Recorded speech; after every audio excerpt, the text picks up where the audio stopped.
Kain na tayo, salad. Naggawa kami ng salad o buko. At saka yung mixed fruits. Iba-ibang klaseng prutas na nilagyan ng isang malaking malapot na gatas. Isang cream, Nestle cream. Tapos yung ano ba yun? Keso, isang buong keso, tinadtad sa keso. Ayan napakasarap Mixed fruits na maraming buko. Diba? Ano na, kain na mga idol. Hindi ako kumakain kasi ng kanin Ito lang ang kinakain ko, tapos yung sabaw ng buko, tubig ko.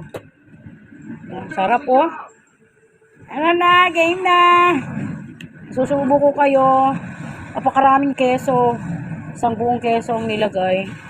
Hindi lang siya tinamisan na masyado kasi bawal sa akin ng matamis. Tama lang yung tamis niya. Kanina sobrang tamis, pinalagyan ko ng buko. Ayun, nawala na yung tamis niya. Tama na lang. Sakto lang ang timpla. Habang nanonood, nagpapapak. Ito ang pinakapagkain ko. Squacker oat, tapos pipino, tapos carrots. Ganun lagi, everyday life ko, mga prutas. Ito prutas na naman Diba?